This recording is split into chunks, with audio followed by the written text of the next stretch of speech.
When I say connect your phone to your car, the first thing that probably comes to mind is connecting your phone via Bluetooth to the car's infotainment system to either stream music or take calls. But what if you could use your phone's Bluetooth to teach your car keys once and for all? Bluetooth location services has evolved from general proximity with RSSI to precise positioning with channel sounding, and naturally lends itself towards numerous digital key scenarios like smart home locks all the way to car access. And since Bluetooth is already built into so many of our phones, this makes Bluetooth a key enabling technology for car access. Turning our phones into digital keys is simple in theory, but needs to be private, secure, and easy to use. That's why the Car Connectivity Consortium, or CCC, is helping to create a standard across various consumer and automotive OEMs, along with leaders in semiconductor technologies like Infineon.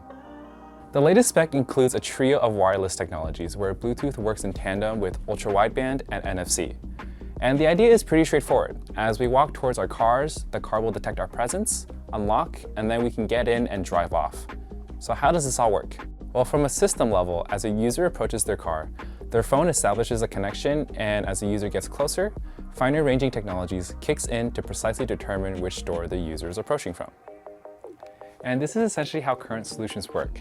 However, current implementations can only handle a single connection at any given time, where in a world where we own multiple devices, makes this a bit of a limitation. So from a user experience, this limitation means that there is inherent increased latency or response time when it comes to getting a secure ranging estimate.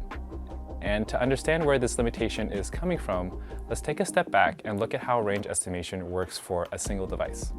Once a phone establishes a connection, the car begins measuring RSSI to estimate the relative distance between the phone and the car. Now, if a key fob is added to the scenario, the entire system will need to disconnect from that device and then set up a new connection with the new device.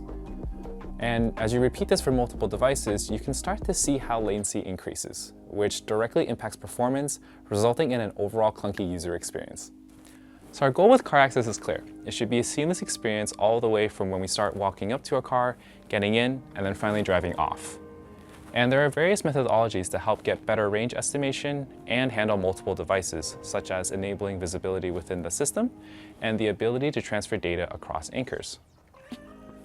And with these new methods, Infineon has been able to create an innovative Bluetooth solution that provides accurate and precise range estimation with ultra-low latency, all the while having a significantly lower power consumption. The demo consists of all CYW89829 kits and 2 SP49 TPMS sensors.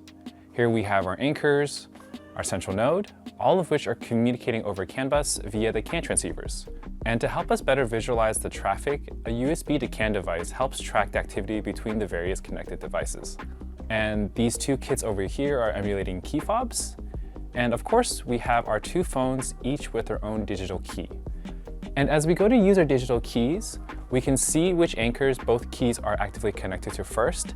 And as we bring the digital key into the car, our system is able to seamlessly hand over the connection without interruption.